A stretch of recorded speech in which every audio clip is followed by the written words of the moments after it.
Who's swinging the bat down there, LaVelle? Scouts think that Jeffers has been taking great bats in camp. They like how he looks. Ty France has been killing it down here. Well, I don't want to say I told you so, but Roy predicted that.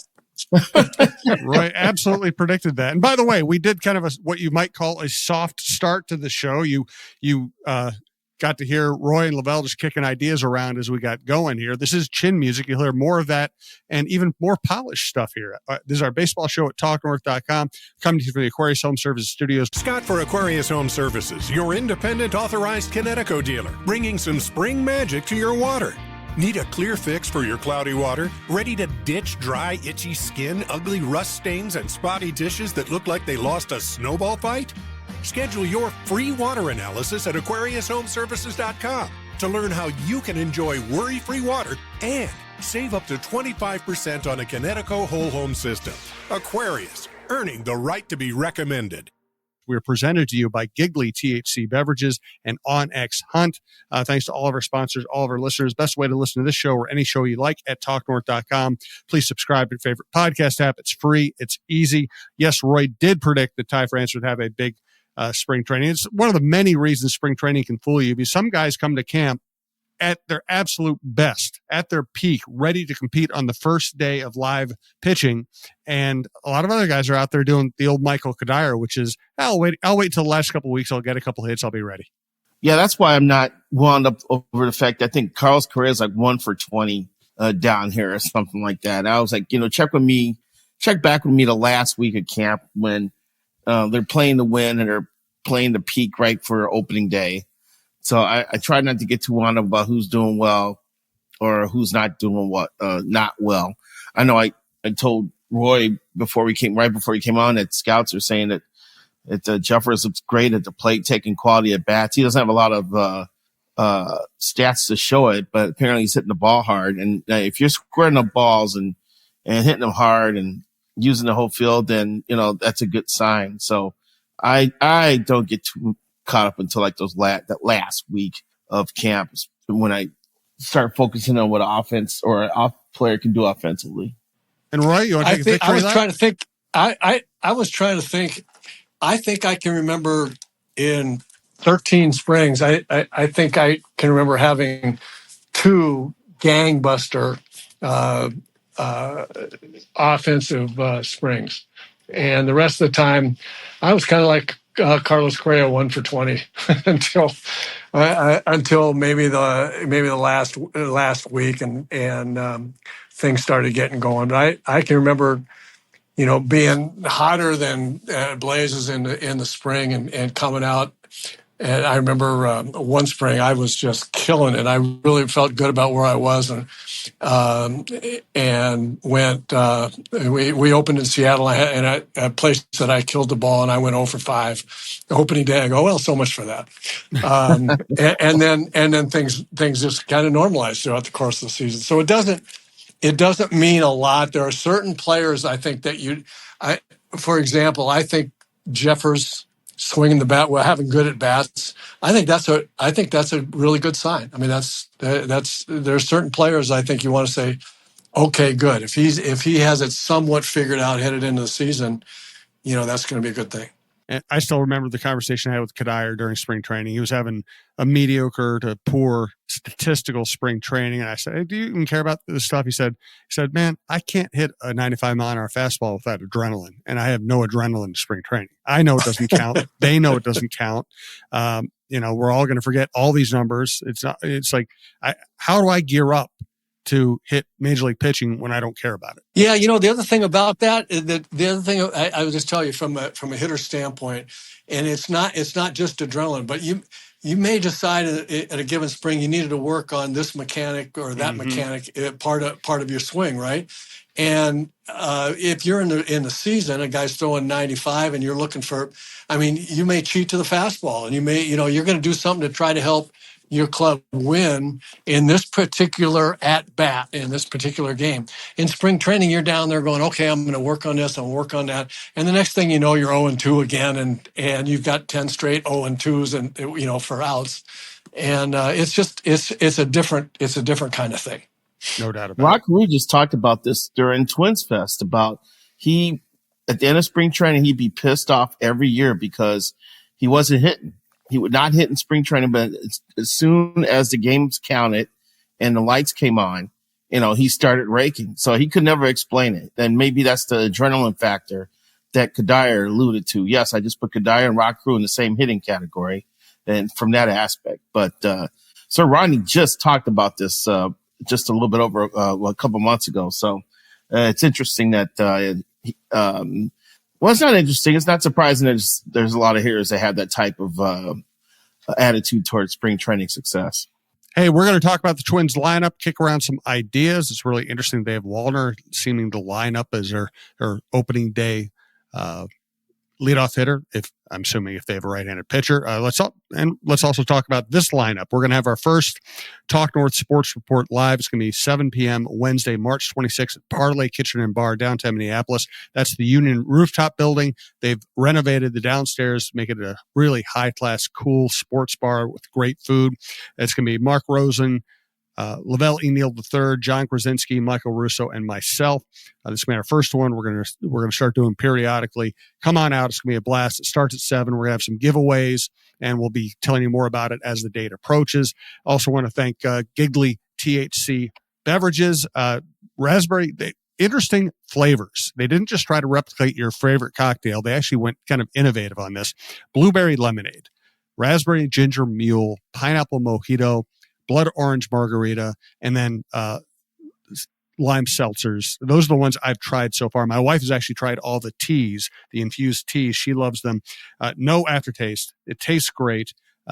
You can get 5 or 10 milligrams of THC, which is very relaxing. It's real fruit juice. It's all natural. It's low calorie. They have some new low pricing, and you can find it at your local favorite liquor store and all Quick Trips across Minnesota. They also ship nationwide. So go to Giggly, GIGLI.com, or find it in your local store. Also want to let you know that ice fishing is still here, and it's time to hit the frozen water with Onyx Fish.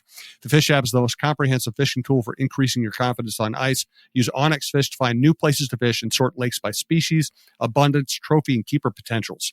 Onyx Fish also shows you hot spots, lake-by-lake regulations, and private and public land ownership information. For a limited time, download Onyx Fish for free in Minnesota and Wisconsin, or go to onyxmaps.com/fish to get more information on the app that is changing the game on ice. So let's get right to it.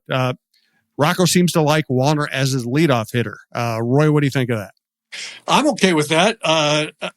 There's two things about putting Wallner up there. He is not the Maury Wills type of leadoff hitter where he get on first base however he can and then steal 104 bases. He is more, and he's not even the Ricky Henderson type, but he's more in that direction. He doesn't steal bases like Ricky did, but he has the ability to jump the shark, as they say, right from the get-go, which is a double or a home run to lead off the game is a big thing, and he draws a lot of walks. He's got a high on-base percentage, high strikeout percentage, which doesn't bother me as much because wherever you put him in the lineup, he's going to have a high strikeout percentage. So you say, okay, this guy's got a chance to hit 30 home runs. We got to hit him fourth. Well, there's going to be that same number of strikeouts in the fourth spot. So I think those are just outs for him, and the more he can tone those strikeouts down, the better it's going to be for him and for the team. But in the meantime, he's going to walk and hit the ball out of the ballpark, and that's a good spot for him in the first hole, and it just means that Buck and Correa and Royce Lewis are going to have to be really good in the middle lineup. And Trevor Larnach against right-handers, and that's kind of a thing I want to get to at some point in time about how I see the lineup shaping up. But to start off with Wallner and leadoff spot, I'm good with that. Well, Roy, you have the floor. Go ahead and tell us what you think, what your thoughts are on this lineup. Well, I mean, this isn't meant to be a filibuster, but I was just thinking about the lineup, and all of a sudden, now you look at the guys that are going to be in there day to day, depending on the pitcher, and it's a very right-handed lineup all of a sudden, right? So you've got Buxton Correa and Royce Lewis are the studs in the middle of the lineup, and they're all right-handed. You back that up with Miranda wherever that happens, Jeffers, Ty France now probably going to start the season, and Harrison Bader from the right side, and then you have Lee and Castro, Brooks Lee and Castro. Again, we don't know Miranda, we don't know Lee, we don't know where everybody's going to play, but that's the potential right-hand hitting lineup, and I look at the outfield, and it's Larnach and Wallner both left-handed. And so then you look to the left-handed side, Larnach, Wallner, and then Lee and Castro, switching around to the other side. And it's a right-handed hitting lineup. And the guys that you really expect to be drive the run production, Buxton, Correa, Lewis. I mean, if they struggle at all against right-handers, which they will against tough right-handers, we know everybody does, but what jumps out at me is that Larnach and Wallner in particular have got to kill right-handed pitching this year. I think that's going to be vital. I think that's the thing that jumps out at me more than anything else. I'm going to assume that Buxton, Correa, and Lewis have Buxton, Correa, Lewis type seasons. What we think that they're going to do. I'm going to have that as my given. It's right-handers are going to be tough. Right-handed pitching is going to be tough on this lineup. And Larnach and Wallner are critical. I think if they don't really kill right-handed pitching, and it's one of the problems with Max Kepler, for example. Max had some really good years, but when he had good years, he was like the same against left-handers that he was against right-handers, and that wasn't from an average standpoint. It wasn't great. And when he didn't have the best years, it was because he should have killed right-handed pitching in my opinion. It has never got to that point. And I think Larnach and Wallner now are at the point where in this lineup, they have got to be studs against right-handed pitching, or you're leaving it. I mean, Brooks Lee should be okay. Castro's going to be okay against right-handers, but this is a right-hand hitting lineup, and boy, they're going to need support from the two big left-handers, Larnach and Wallner. And I asked Rocco when I was down there, why he liked Larnach in the leadoff hitter. He said, hey, on-base percentage, ability to get ahead 1-0, ability to take, he thinks Wallner's capable of taking good at bats. And I asked, well, would you rather have Wallner splitting up your righties? He said, well, I think our best righties can hit right and left. And I just think Wallner is our best. He's the guy that makes most sense to me. LaVelle, what do you think about all this? Well, I don't want Wallner to become the second coming of Joey Gallo by any stretch of the imagination. But at this point in camp, he's leading the team in at bats. He's leading the team in home runs, and he's also leading the team in strikeouts. And he's batting 152, but has OPS over 1,000, which is what we saw, actually 1,100, which what we saw from Gallo in his best month as a Twin. Wallner has 5 hits, and 4 of them are 3 home runs and 1 double are included in that. So, I see Rocco's reasoning. Wallner also had a 149 OPS plus, which means he was nearly 50% better than Major League average hitter last year in terms of impact. So I can see why you want someone like him to get the most at bats. I hope that as the season goes along, that Rocco allows these guys to face some lefties.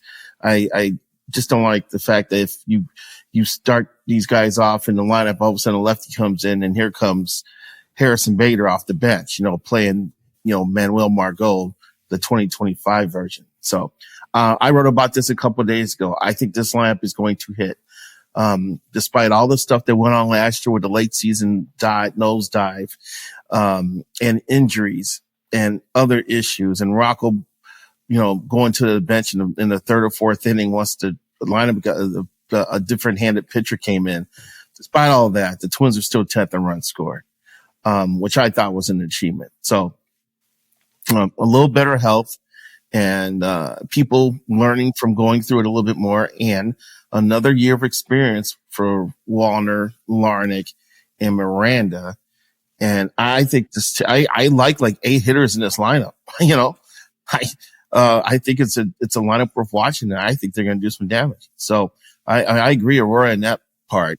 If the lefty guys can thrive, that's going to mean a lot, because of course there's more right-handed pitchers than left-handed pitchers, and that means these guys can have an impact in the lineup throughout the year. So I think they're going to score, and I think they're going to give opposing teams problems this year.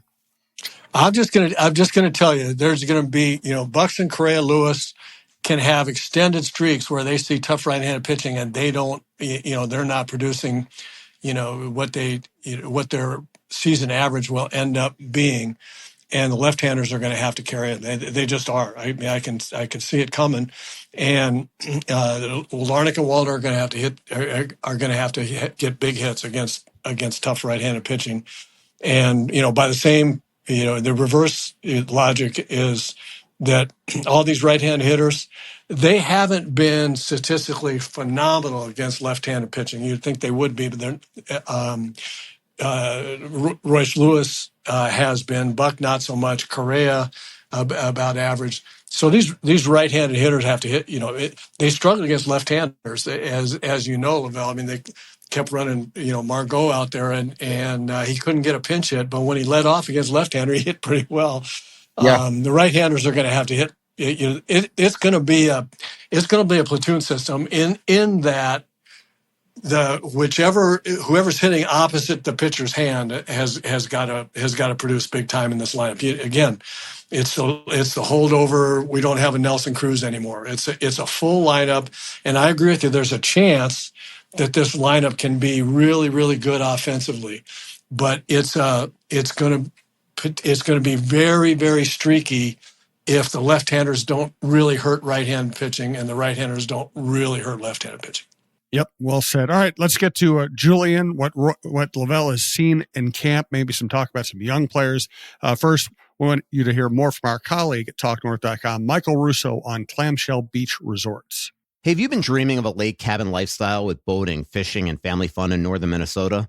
Well, lately I've thought a lot about how cool it would be to have a getaway like so many Minnesotans. And if you're like me, you probably think that owning your own lakeside getaway is beyond your budget. Well, if you think lake cabin real estate prices keep going up, well, think again. This is Russo, and I'm here to tell you there is an affordable way to enjoy a cabin lifestyle and all that goes with it. And yes, I said affordable. I founded a Clamshell Beach Resort, which is located on the Whitefish chain of 14 lakes for you and your family to enjoy. Here's how. Clamshell has lake homes that offer deeded fractional ownership, and the keywords there are deeded and fractional. You own it. Imagine having 5 weeks a year to enjoy Clamshell with its beaches, pool, and lodge that's full of kids' activities. Is golf your game? There's a great golf course right across the road. Like winter sports? Well, you can go ice fishing, cross-country skiing, or snowmobiling right out the door at Clamshell. And there's no maintenance, no grass mowing, no snow removal. It's done all for you. And you can own a share of Clamshell Beach Resort at an affordable price. To learn more about ownership opportunities at Clamshell Beach Resort, go to cottagesonwhitefish.com or contact Pat Egan at 612-220-9819. That's cottagesonwhitefish.com or Pat Egan at 612-220-9819. There's also a great Minnesota company, Minnesota Masonic Charities. When people think of the Freemasons, they often think of secret handshakes and unusual hats, and of course, the pancake breakfast. Minnesota Masonic Charities would prefer that you think about the work that they do right here in our community. Places like the Masonic Cancer Center at the University of Minnesota or the Masonic Children's Hospital and the Masonic Home in Bloomington. They are just a few examples of the important work that the Freemasons support here in Minnesota. As part of the largest fraternal organization in the world, Masons have consistently answered the call when it comes to charitable needs. We look forward to learning so much more about their many programs here in the weeks to come. And here's another Talk North colleague, John Krasinski, for True Vision Institute. True Vision Institute in Bloomington. I've been telling you about it for months now. Just a life-changing experience for me to go to True Vision and have LASIK surgery this summer. Everything is easier for me after having LASIK surgery. I don't have the hassles of contacts and eyeglasses. I don't have to worry about going in for annual appointments to get the eyes checked, and also to make sure that I have the latest and greatest style of glasses, and I'm not looking like some washed up 46-year-old like I am, trying to stay ahead of the trends. I don't have that anymore. I'm just going around free and clear without anything on my face. And that's all thanks to the good folks at True Vision. When you go into True Vision, you will immediately notice how welcoming, how warm, how friendly, and how knowledgeable the staff is there. They get you in, they get you checked out, they find the right vision correction options for you. And then Dr. Chu is just world class in how he helps you through the procedure, how he makes sure that he gets you taken care of, and like he did with me. And I've had zero issues with my vision since I had the surgery in July. And I just keep kicking myself and wishing I would have done it 10 years ago. So go to truevision.com and set up your consultation. Tell them the John Krasinski Show sent you, and get on with your life. Make it easier on yourself, and just get to the point where you can kick your own self in the butt and say, why didn't I do this a long time ago? We'll also end this show, as we always do, with our Booze and Blues segment. Right now, when I was down there, Julien didn't look very good at second base. And then I came up here and I saw a box score with 2 errors from Julien, 2 or 3 errors from Julien. I assume we're not seeing a lot of progress right now down there, LaVelle. No, we're not. We're not seeing it. And I mean, he was quoted in our paper a few weeks ago saying that if he hits, everything should take care of itself. And he's kind of right about that. I mean, the bat is a strong suit. That's what makes him the player that he is. And there are going to be some mistakes along the way. And if he rakes, he can help overcome that a little bit. Although you don't want a zero-sum scenario, in your lineup.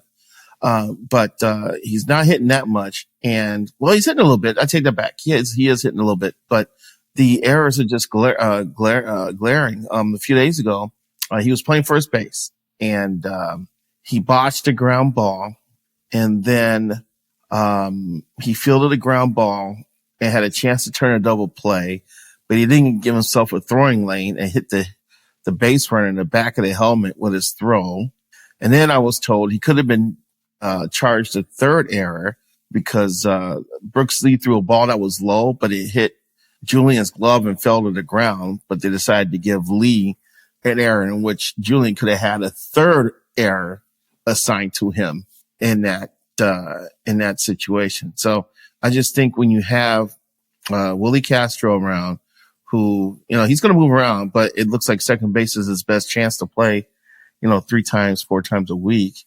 And you have Brooks Lee, who, if he hits well, you may want to give him a shot here. I would take those two over Julien if I'm trying to put a roster together, and send him to St. Paul. Just try to have him become 10% better in the field or 15% better in the field, and get his back going and wait for another chance, because you got Brooks Lee and you got Willie Castro. Austin Martin could be in the mix for a utility role. And I guess this Mickey Gasper kid has been entertaining in camp. He's getting on base, which has been his calling card as a minor leaguer. I think he's 28, 29 years old. He could definitely stick as like the 26th man. And Rocco said, he would be incredibly grateful given a major league chance, so you wouldn't have to worry about him sitting on the bench 2 or 3 days. He can play some first, and he can play some second, and he can catch a little bit as well.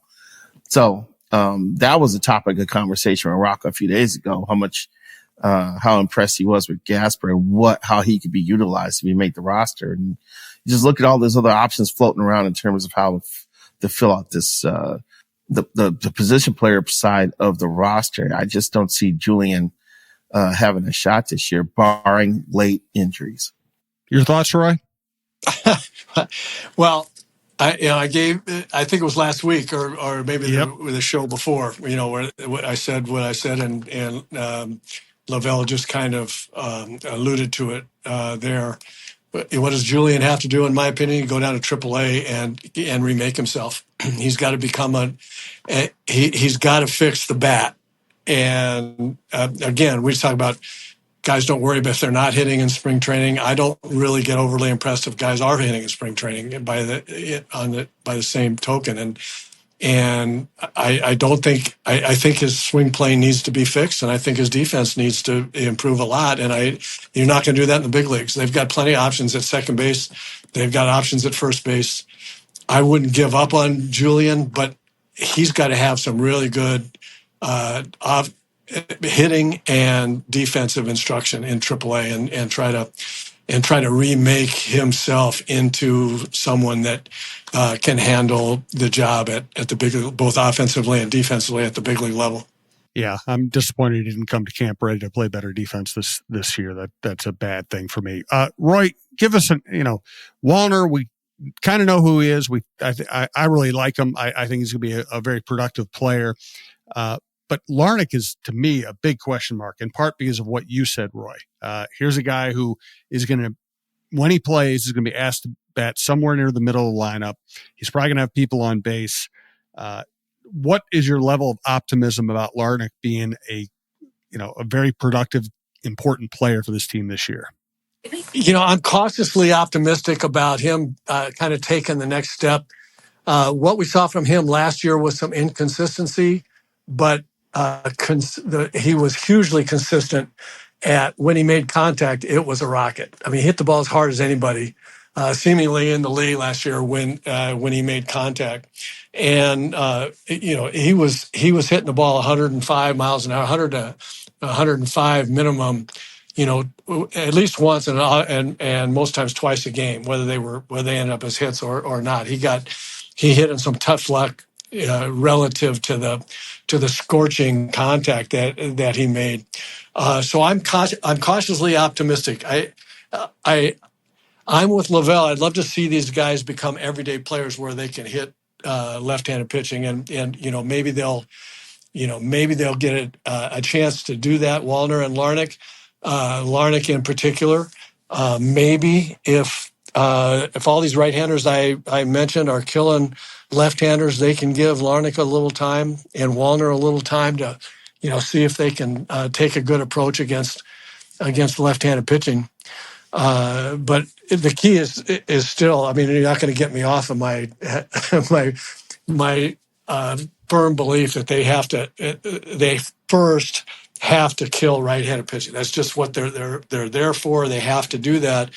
And my only reason for cautious optimism about Larnach, he certainly has the tools. I think he has the mental toughness and the ability to figure things out. But he gets a little in between. It seems to me like he gets a little in between in some at-bats about, I'm afraid they're going to throw me change-ups, get beat on a fastball. Okay, I'm going to hit the fastball, get beat on a change.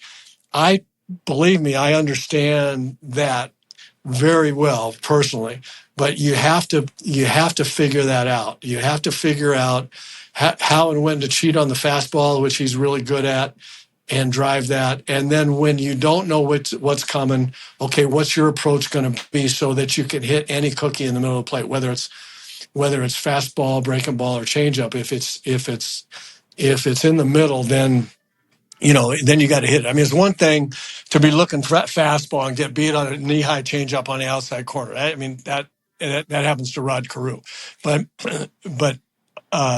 he's got to be able to handle the stuff in the middle of the plate other than just fastballs. And we'll just have to wait and see how he adjusts. And he's at the point now where I think he has to start figuring pitchers and figure out, okay, here's what I'm going to get the most of in the middle of the plate. So that's what I'm going to look for and not be worried about, oh, shoot, he threw me a fastball and I wasn't ready for it. I'm never going to do that again. That's the mind game that you go through as a hitter. And that's what I'm looking for from him this year.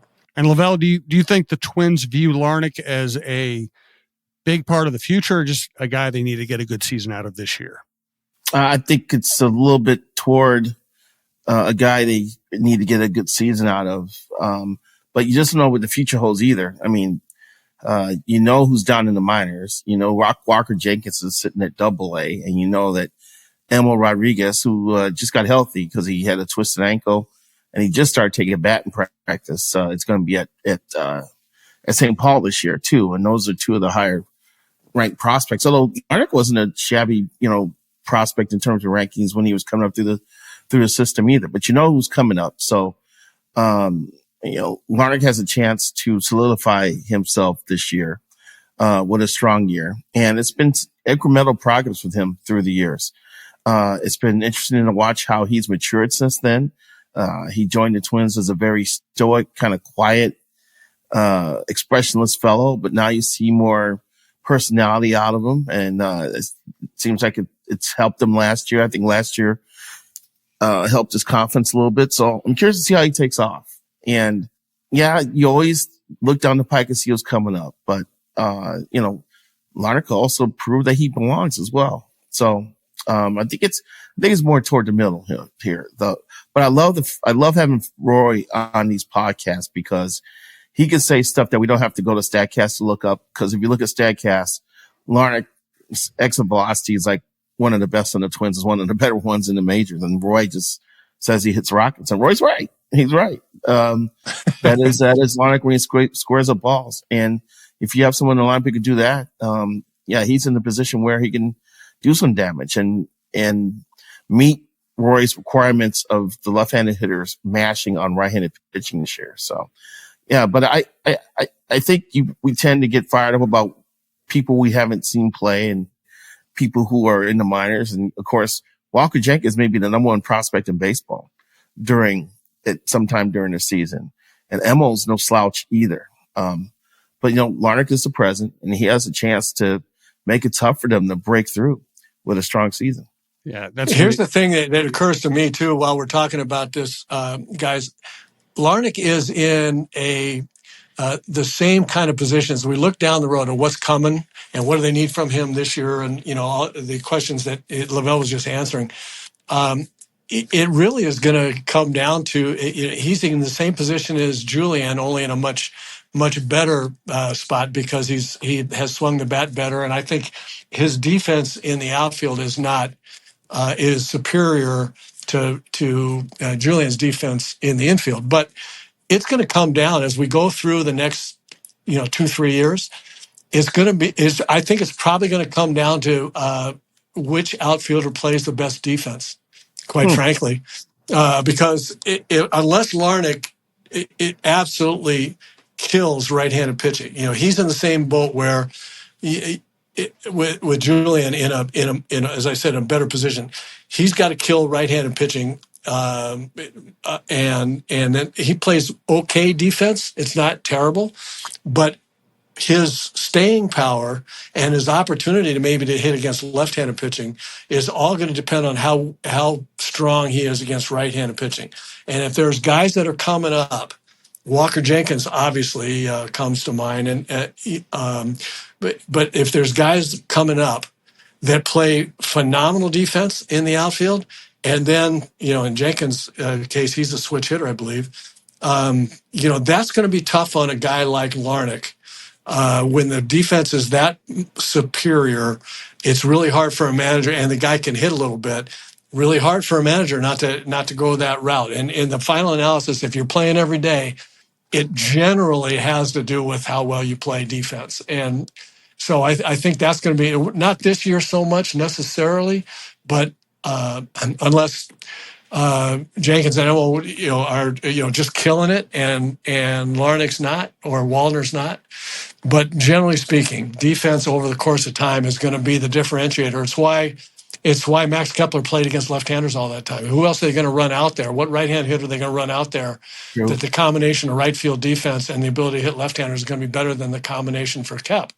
And that's what made the difference for him, is what a great outfielder he was.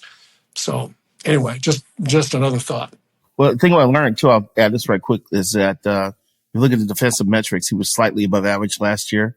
And I was just talking to a member of the Twins coaching staff 2 days ago, and he was like, Larnach's really worked on his defense, and he's improved defensively. So if he's in that mode where he knows he needs to keep improving his defense and makes another jump defensively, and it reflects in the metrics, so we can see it.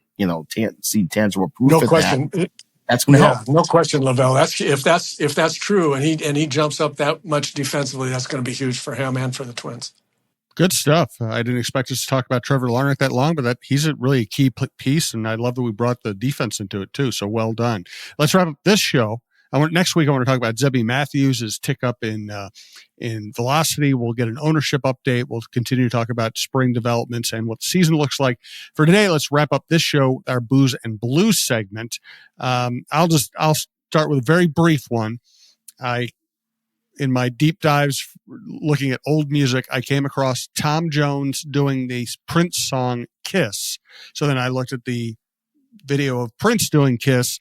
I don't know that there's ever been a greater discrepancy between artists doing one song. And you know what? In both ways, in both of them do it really well, but you can't beat Prince. But Tom Jones, if you're going to be like an old white guy doing that song, he does it about as well as you can expect him to. you got to give the old white guy an awful lot of credit for even try it. Yes. So that's my Booze and Blues. LaVelle, you got anything for us? Yeah. I don't know if I apologize if I repeated this, but for those of you who like bourbon and like buying bourbon, I want to say on the cheap, but finding good bang for the buck, good bargains. I may mention this before. I'll mention it again, but go to Total Wine and go to the bourbon section, and there's a bourbon called Walcott, and it's kind of it's a really solid bourbon. It doesn't go in violent and doesn't go down violently either. It's got a nice smooth flavor with a little oaky taste to it, and bang for the buck is probably the best bourbon that's out there. I went to a friend's house to taste several bourbons, and I picked the best one, and Jim's going to nod his head in agreement at this one. There was like E.H. Taylor, and there was Blanton's, and there was one other bourbon. And then the one I liked, he said, "This is Walcott." And I was like, "Really? That's Walcott?" I said, "Yeah, it's like $22 at Total Wine." And I was like, "Oh my God." I said, "This is pretty solid for the cost." So if you guys are looking, if you guys are on a budget or you just want to get bang for your buck, I go to Total Wine because it's the only outlet that sells it, and look for Walcott. Interesting. All right. Roy, you got anything for us today? I got a quick musical thought. It's not really blues. What I've been trying to do, and I don't know exactly how to find it, but I've been trying to figure out whether if there are any recorded songs of Prince playing bluesy kind of things. I haven't found them yet. Maybe somebody can help me with that. But I was surfing around, and there was a CeeLo Green concert where Prince came out and made an appearance. And so we all know how great Prince was at guitar virtuosity, but the thing that I loved about him too was that he really I felt like he was as good or better than anybody else just in playing what a song required. And in the CeeLo Green concert, it's a lot more soulful and to some degree bluesy. And he came out and played a solo, there's a few riffs. And I was just mesmerized. And I can't even tell you, I think it was maybe CeeLo Green's doing Crazy, which was kind of a cool song anyway. But if you can find it I know you can find it on YouTube. I don't even remember, I don't know how to tell you other than CeeLo and Prince. But man, it was good. It was just like just another data point for me to say, how can who was better than Prince? Nobody. Because this is so different than what he played, and just kind of right up my alley. I love, as you guys know, I love blues guitar, but every once in a while, I really like blues guitar with a soul kind of feel to it, and a jazz kind of feel to it. And that was Prince in this particular song. It was like, okay, I could just listen to this every day. It was wonderful. Also, if you want to go to YouTube, you can find Prince playing Play That Funky Music, White Boy. I think it's in Madison Square Garden. And I saw that. It's just a crazy scene on stage, and Prince ends up playing like a bass solo. And there aren't many people you want to hear play bass solo. Prince is one of them. Right. Yep.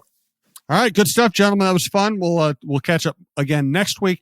Thanks to everyone who listens. We do appreciate it. Remember, March 26th, 7 p.m., Parlay Kitchen and Bar, downtown Minneapolis, right underneath the Union rooftop. That'll be a blast. Great to have Mark Rosen working with us now. For today, thanks to Roy Smalley. Thanks to LaVelle E. Neal III. I'm Jim Souhan from Star Tribune and TalkNorth.com, and we will talk to you next week.